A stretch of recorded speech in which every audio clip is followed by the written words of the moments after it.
Welcome to our channel. Today we how to set up SVG logo optimization for web using TinyPNG. Easy tutorial step by step clearly. To optimize your SVG logo for the web using TinyPNG, begin by visiting the TinyPNG website. Once there, look for the option to upload files. Click on the button labeled Drop your .png or .jpg files here. Since TinyPNG does not support SVG files directly, use a conversion tool online, such as Convertio or CloudConvert, to change your SVG to a PNG file. Upload your SVG logo to the converter. Select the output format as PNG and start the conversion process.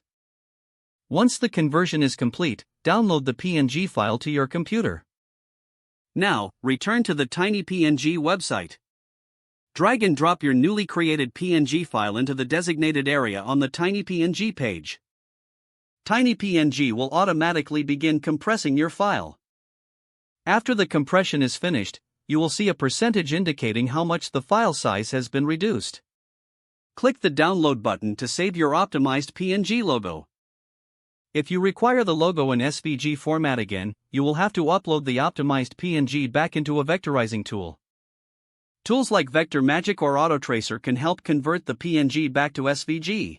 After conversion, download your new SVG file. By following these steps, you can effectively optimize your SVG logo for web use while maintaining its quality. Make sure to check the final file size and quality after the conversion to ensure it meets your needs. Your optimized SVG logo is now ready to use on your website.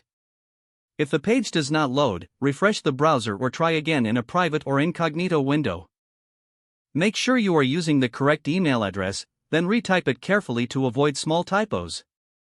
If your password is not accepted, use the reset option and create a new strong password you can remember. Check your spam folder for verification or security emails, then complete any requested confirmation steps. Enable two-factor authentication if available to improve account security and reduce unauthorized access risk. After signing in, review your profile details so your contact information and settings are accurate and current. If you see an error message, note it down and try again after restarting your device and internet connection. Log out when you finish, especially on shared devices, to keep your account and payment information secure. If the page does not load, refresh the browser or try again in a private or incognito window. Make sure you are using the correct email address, then retype it carefully to avoid small typos. Don't forget to like this video and subscribe to our channel for more step-by-step tech guides.